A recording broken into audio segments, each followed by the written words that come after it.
26. Porque tal sumo sacerdote nos convenía, santo, inocente, ¿y qué más? Sin mancha, apartado de los pecadores y hecho más sublime que los cielos. Texto 27, que no tiene necesidad cada día, como aquellos sumos sacerdotes, de ofrecer primero sacrificio por sus propios pecados y luego por lo del pueblo, porque esto lo hizo una vez y para siempre, ofreciéndose a sí mismo. 28. Porque la ley constituye sumos sacerdotes a débiles hombres, pero la palabra del juramento posterior a la ley, al Hijo hecho perfecto para siempre. Gracias a Dios por la palabra. El salmista dijo: lámpara es a mis pies tu palabra y lumbrera a mi camino. La palabra nos alumbra. Oímos el primer mensaje sobre la ley y la gracia. La ley condena y la gracia salva. Ahora estamos oyendo del sumo sacerdote que nos convenía, con estos requisitos, mire: santo, inocente, sin mancha, apartado de los pecadores y hecho más sublime que los cielos. En la ley, ¿cómo se llamaban los sacerdotes? Los creyentes instruidos dicen: el primer sacerdote se llamó Aarón, el segundo Eleazar, y así siguieron los sacerdotes. Ahora, en el tiempo de la gracia, ¿cómo se llama el sacerdote, el sumo sacerdote? El creyente contesta: Hebreos 4:14. Hebreos 4:14. ¿Qué dice Hebreos 4:14? Por tanto, teniendo un gran sumo sacerdote que traspasó los cielos, Jesús, el Hijo de Dios, retengamos nuestra profesión. ¿Cómo se llama el sumo sacerdote en el tiempo de la gracia? Los creyentes en Cristo Jesús responden: se llama Jesús, el Hijo de Dios.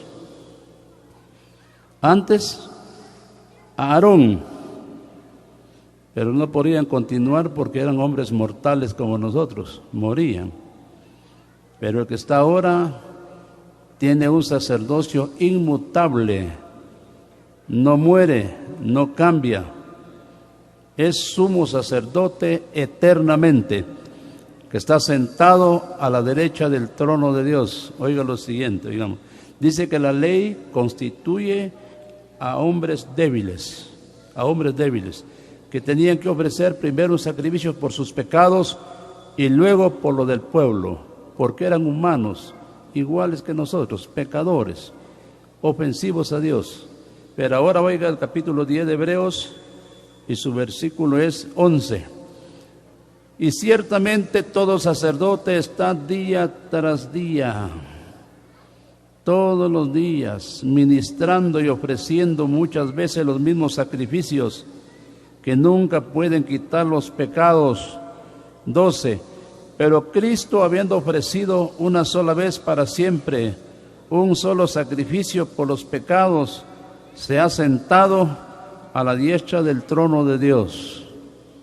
Tenemos un sumo sacerdote que vino a ofrecer un solo sacrificio por los pecados, un solo sacrificio, una vez y para siempre, en la consumación de los siglos. Ahora está sentado a la diestra del trono de Dios. Otro punto. 7, versículo ahora que vamos a leer, es el 24. Mas por cuanto permanece para siempre, tiene un sacerdocio inmutable. 25. Por lo cual puede salvar. Oye, ¿cómo salva?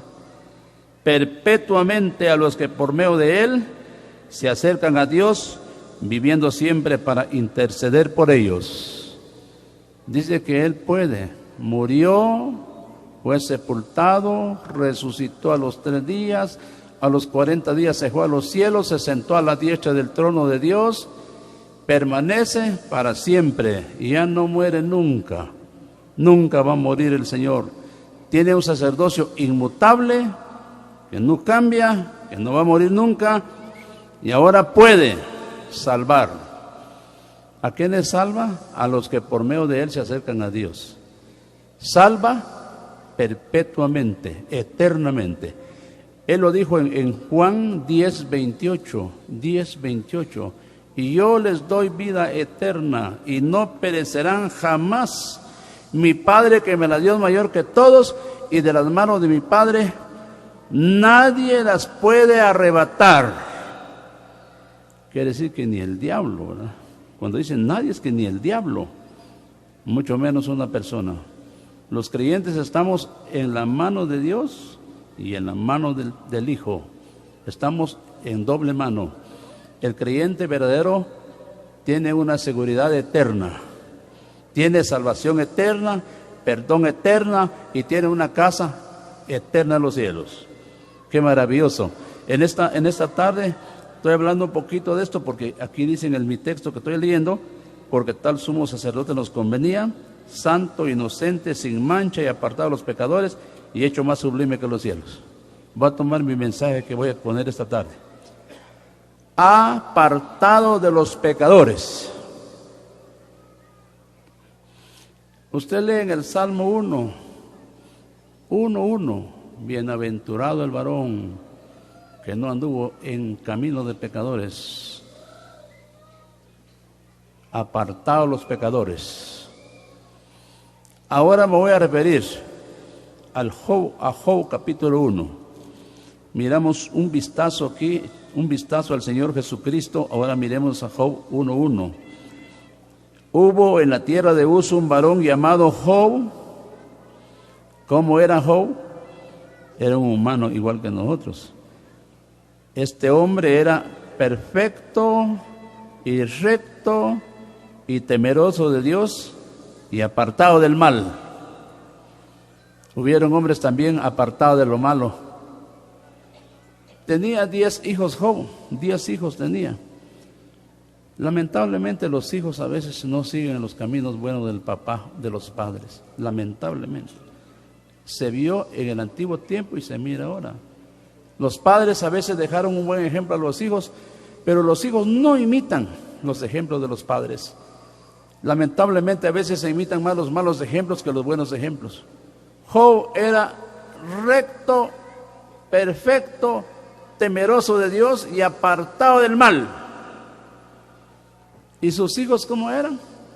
Dice que a los hijos les gustaba mucho.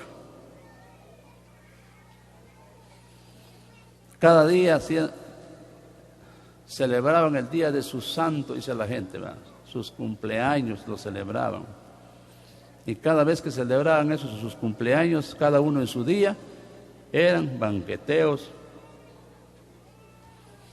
Job nada que ver con sus hijos. Él estaba apartado de ellos. Lamentablemente los hijos murieron. Si usted lee en el capítulo 8 de Job, versículo 4, si tus hijos pecaron, Él los echó al lugar de su pecado. Murieron los 10 hijos. Dios le quitó a Job los 10 hijos y Él los echó al lugar de su pecado. ¿Cuál es el lugar del pecado? Salmo 9:17. Salmo 9:17 dice: los malos serán trasladados al infierno, todas las gentes que se olvidan de Dios. A ver cuándo irá a ser ese traslado, dirá alguno. Tal vez es cierto que va a haber ese traslado que dice el Salmo 9:17, pero saber cuándo irá a ser. Puede ser hoy. El salmista David dice en el primer libro de Samuel, capítulo 20, versículos 2 y 3 y 4, apenas hay un paso entre mí y la muerte, un paso entre mí y la muerte. Es decir, que la muerte va atrás del humano, a un paso. Y el hombre no sabe, solo sabe el día que nació, pero no sabe el día que va a morir. Eso no se sabe. Lamentablemente el hombre no sabe el día que se va a morir. Y lamentable es que al morirse sin Cristo, los malos serán trasladados al infierno. Todas las gentes que se olvidan de Dios solo con olvidarse de Dios, ya está en la lista negra. Que al morirse se va al infierno. Y es más, segunda carta a los Tesalonicenses 1:8 dice, en llama de fuego para dar el pago, retribución a los que no conocieron a Dios, en primer lugar.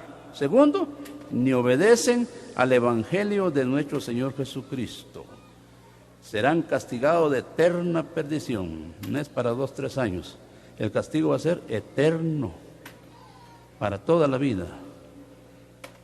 Gracias a Dios por estas conferencias que se están efectuando en este lugar del Pachún, y gracias a Dios por las autoridades que también que han colaborado con nosotros, y gracias a Dios por haber venido y estar en la presencia del Señor y oír su preciosa palabra. Les agradecemos mucho en el nombre del Señor y les damos la bienvenida. Entonces, estamos oyendo aquí, Job, apartado de lo malo. Sus hijos no imitaron el ejemplo de papá. Se murieron, se fueron al infierno. Qué lamentable cuando usted lee el capítulo 16, versículo 22 de Lucas. Un rico y un pobre. El rico hacía banquete con esplendidez cada día. El pobre era un mendigo que se acercaba a la puerta de la casa del rico para desear un bocado de pan lleno de llagas. Un día lo visitó la muerte al rico y lo visitó la muerte al pobre. El rico fue sepultado y en el infierno alzó sus ojos. Lucas 16, 22, 23 y 24. Y en el infierno alzó sus ojos. ¿Cuándo abrió sus ojos en el infierno? Cuando murió. Cuando murió. Al morir, abre sus ojos en el infierno. Sus restos, su cuerpo fue trasladado al cementerio. Murió también el mendigo, fue llevado por los ángeles al seno de Abraham. Aquel consolado, el pobre que era creyente, consolado, llamado Lázaro, y el rico incrédulo, atormentado, lamentando su desdicha por no haber aceptado al Señor Jesucristo, por no haber creído en el Señor Jesucristo.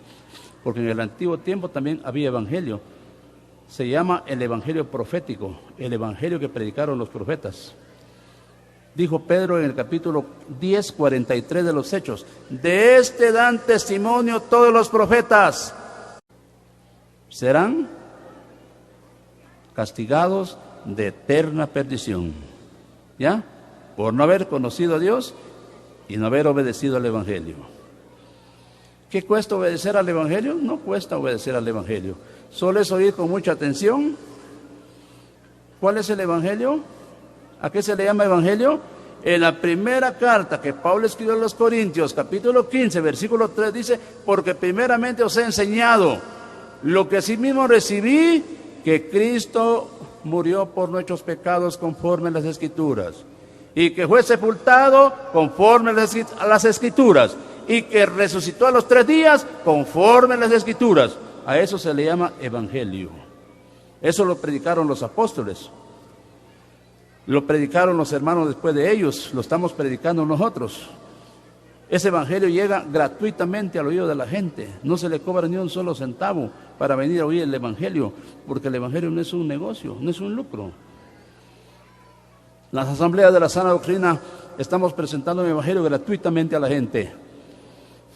No puede decir usted, yo no puedo porque no tengo dinero. Dice que están cobrando la entrada.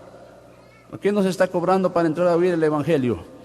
Tampoco se está cobrando si usted va a las mesas a servirse su alimento, aunque sencillamente, pero no se está cobrando nada, porque todo es gratuitamente. La salvación no se cobra. Pablo lo dice a los romanos en el capítulo 3, versículos 22 y 24. ¿Qué le dice ahí? Por cuanto todos pecaron, están destituidos de la gloria de Dios, mas siendo justificados gratuitamente por la redención que es en Cristo Jesús. Gratuitamente se recibe la salvación, el perdón y la vida eterna sin ningún costo, que le esté cobrando un solo centavo. Todo es gratuitamente. Les dice a los Efesios en el capítulo 2, versículo 8 y 9, porque por gracia sois salvos, por medio de la fe, y esto no de vosotros, no por obras, para que nadie se gloríe. No es por obras, ni es comprado con dinero. Pedro le dijo a Simón el mágico en el capítulo 8, versículo 20 y 21 de los Hechos, tu dinero perezca contigo, porque has pensado que el don de Dios se obtiene con dinero. No se obtiene el don de Dios con dinero, ni la salvación, ni el perdón de pecados. Los hijos de Coré cantaron el Salmo 49, 6. Los que confían en sus bienes, en la muchedumbre de sus riquezas se jactan. Ninguno de ellos podrá en manera alguna redimir al hermano ni dar a Dios su rescate, porque la redención de su vida es de gran precio y no se logrará jamás. No se logra jamás.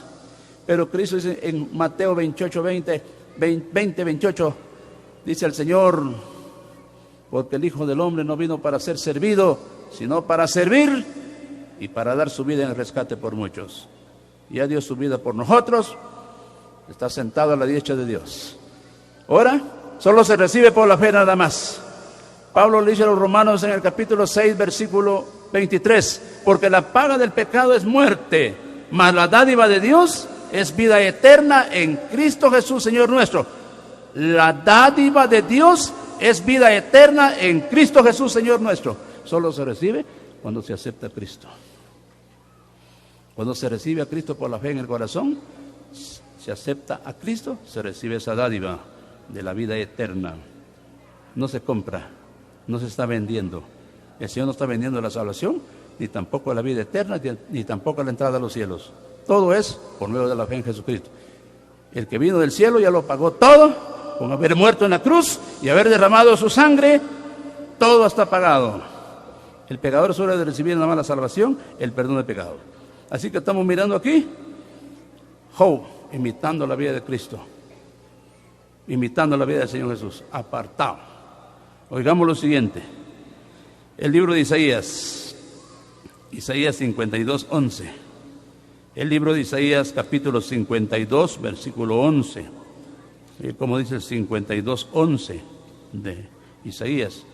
Apartaos, apartaos, salid de ahí, no toquéis cosa inmunda, salid en medio de ella, purificaos los que lleváis los utensilios de Jehová. A los creyentes en Cristo Jesús, el Señor nos manda en su palabra, apartaos, apartaos, salid de ahí, no toquéis cosa inmunda, salid en medio de ella, purificaos los que llevan los utensilios de Jehová. Se necesita una separación, se le llama santificación, y limpiarse de lo sucio se llama santificación. Esa vida quiere el Señor de los creyentes en Cristo Jesús, que se aparten de lo malo, que nos limpiemos de lo sucio.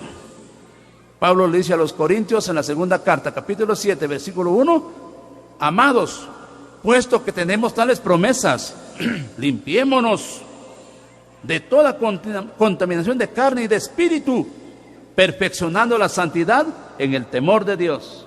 Si los creyentes tienen temor a Dios, le temen a Dios, le tienen miedo a Dios, es positivo separarse de lo malo y limpiarse de lo sucio, si hay temor a Dios. Ahora, si no hay temor, es imposible, es difícil, no se puede.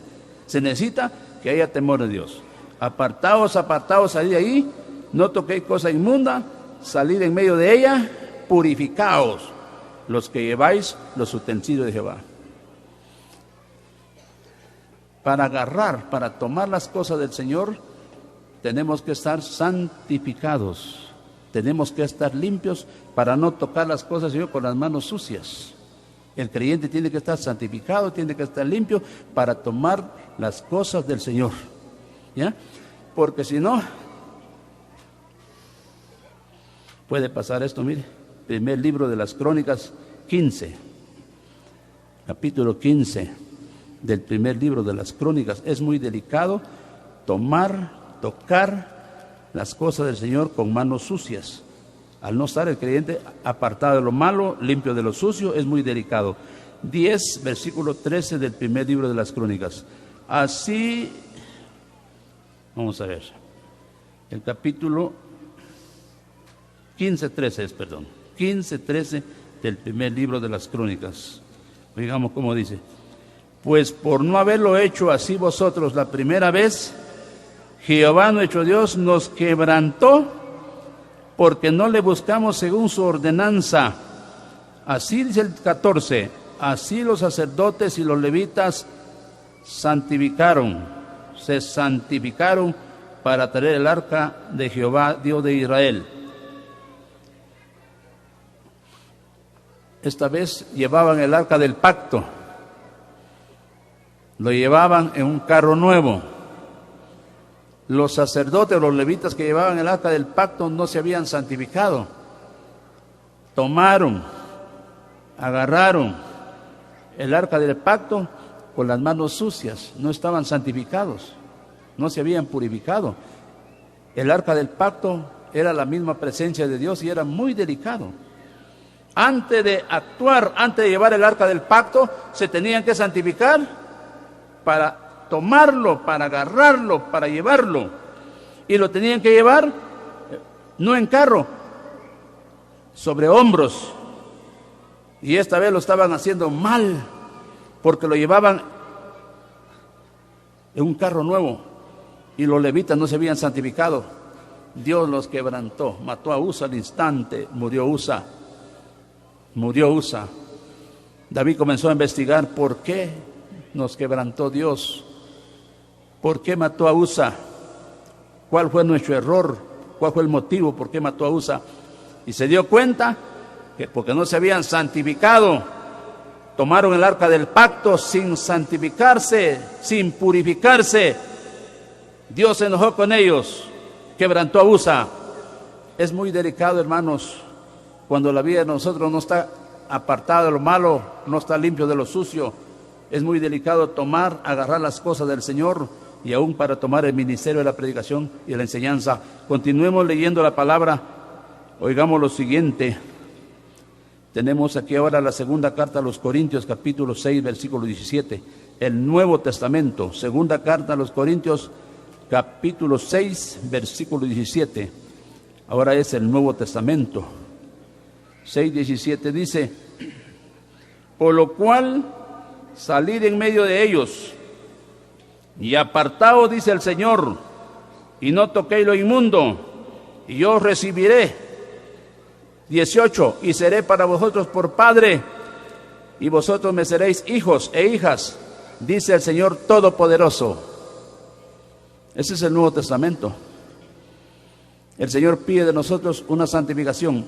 Desde el versículo 14, no os unáis el yugo desigual con los incrédulos, porque qué compañerismo tiene la luz con las tinieblas, qué concordia Cristo con Belial, qué parte el creyente con el no creyente.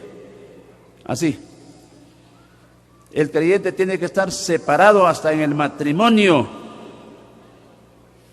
Lamentablemente hay hermanas que tienen sus novios incrédulos, en comunión con novios incrédulos, en comunión con novios incrédulos, en comunión con novias incrédulas.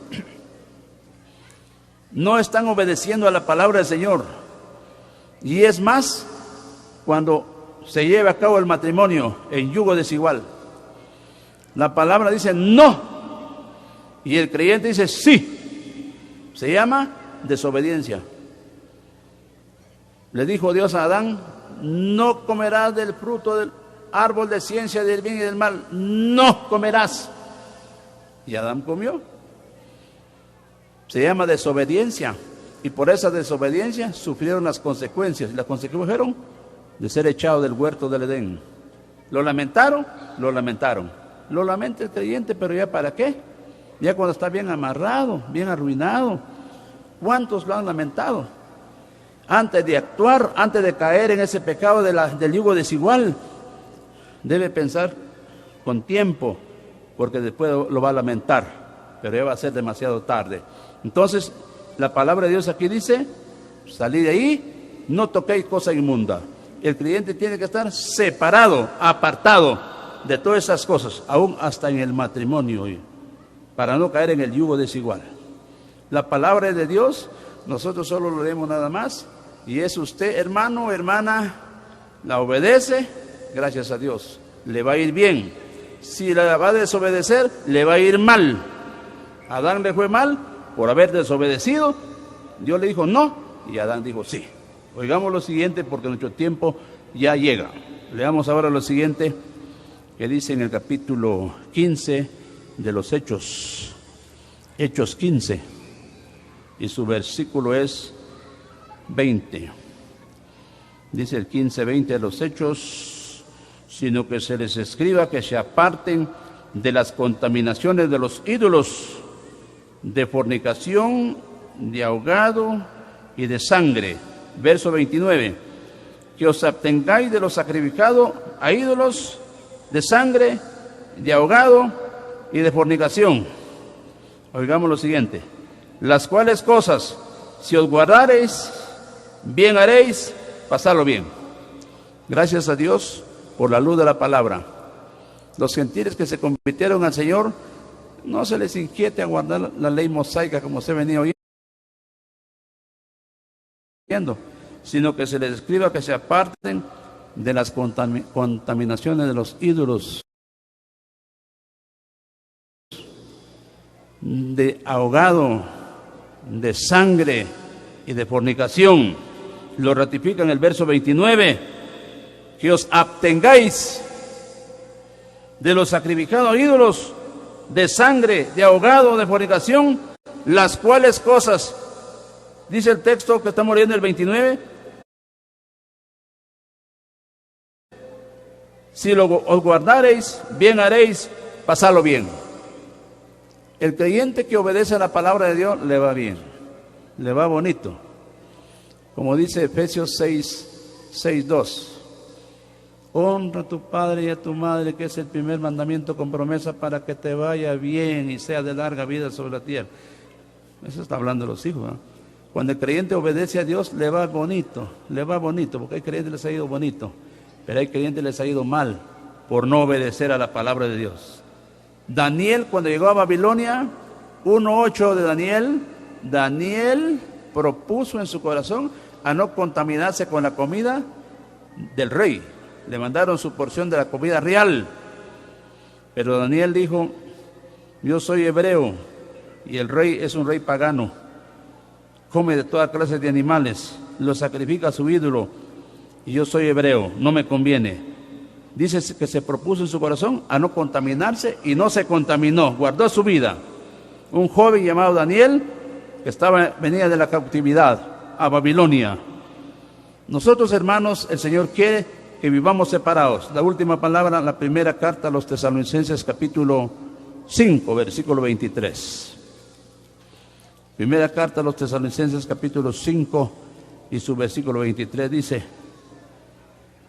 y el mismo Dios de paz os santifique por completo, y todo vuestro ser.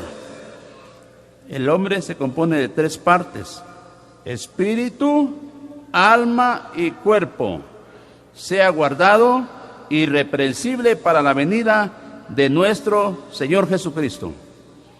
El mismo Dios de paz os santifique por completo. El Señor quiere la santificación completa en el creyente.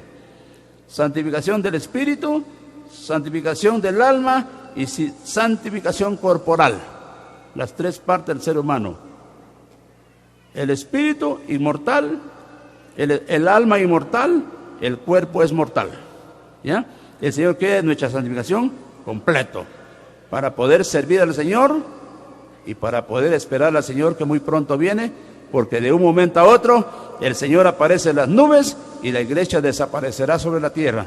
Mientras tanto, Él pide nuestra santificación, que nos apartemos de lo malo, nos limpiemos de lo sucio para servir a Dios y para esperar al Señor Jesucristo que muy pronto viene. Gracias a Dios por su palabra y que la bendiga en nuestros corazones.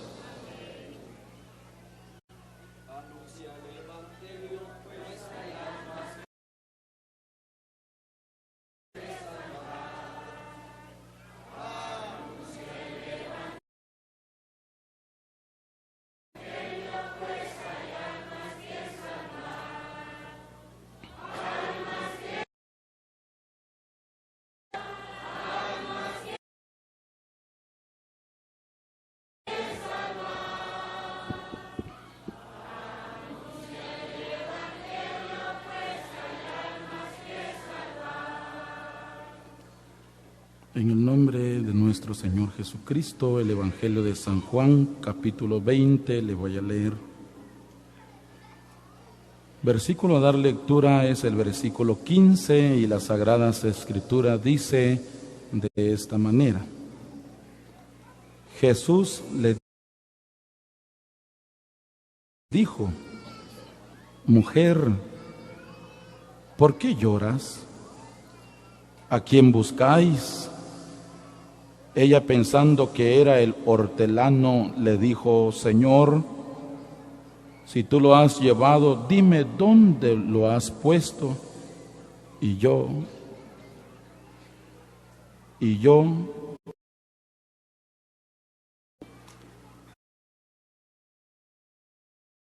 respetables personas, hombres y mujeres, que han hecho bien en venir a estas santas conferencias.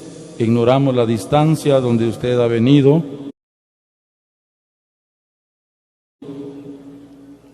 pero queremos decirle que con este mensaje daremos por terminado la reunión de esta tarde, de este día sábado, de estas grandes conferencias. Si usted viniera mañana a esta hora, ya estaría desinstalada esta carpa, porque mañana se va a desinstalar todo, porque las conferencias dará por terminado. Algunos regresarán para sus casas y esta tarde, otros se quedan. Pero aprovechando bien el tiempo, dice el Espíritu Santo, hay un mensaje para las personas que todavía no tienen a Jesús en su corazón. Hay un mensaje para todo aquel, para toda aquella que es consciente del estado en que se encuentra hasta hoy y pueda ser el hombre y la mujer muy mala, muy duro con Dios, pero ha vivido un leve destello en su corazón, en su ser, en su alma, un pequeño suspiro que en algún momento ha dicho: algún día voy a ir a Dios. ¿Lo ha dicho, amigo? ¿Lo ha expresado? ¿Alguna vez usted ha dicho, tal vez lo ha soñado, porque piensa constante en ello? ¿Algún momento ha dicho, algún momento voy a ir a Dios, algún día voy a ser cristiano? Qué bueno por esos buenos deseos que tiene. Quiero decirle que hoy, una vez más, determina estos momentos para ustedes. Es esta tarde donde Dios ha preparado para cada una de las personas para que puedan reconocer su estado, ya que Dios quiere bendecir su vida, apreciable persona, quiere bendecir su vida a más de todo aquello que Dios le ha dado: salud, le ha dado vida, le ha dado comodidad, le ha dado su trabajo, su estudio, una familia, y todo aquello que usted le pide a Dios, Dios se lo da a los que tienen vida. A más de ello, le quiere dar salvación de su alma, perdón de pecados, vida eterna, lo quiere librar del infierno que espera por causa del pecado. Ha preparado una casa en el tercer cielo para la persona que entra por la puerta, que es Jesucristo. Rogamos su atención a la palabra: grandes beneficios que el Evangelio trae para la vida del ser humano. Esta vez aconteció que había una mujer llorando fuera de un sepulcro. Oigan, personas, el sepulcro era de Jesús, donde había sido metido. Esa era la razón que ella lloraba fuera de ese sepulcro. Oigan, personas, donde había sido sepultado el Hijo de Dios. Bueno, dice que la mujer lloraba, la mujer lloraba, inconsolablemente ella lloraba. De repente dice que entre lágrimas, entre llanto, entre el lloro, dice que hizo el intento de mirar dentro del sepulcro. Oiga, señorita, oiga, amigo, oigan, personas, en esta tarde, la razón era, ¿por qué lloraba? Porque había muerto el Hijo de Dios, del que usted ha venido oyendo por muchos años atrás. Había muerto, había sido sepultado, ya había pasado un día, 2 días, ya era el día tercero, siendo aún oscuro. Dice que ella intentó mirar dentro del sepulcro a ver si ahí estaba el cuerpo del Señor. ¿Sabe qué pasó? La Biblia dice que habían dos personas.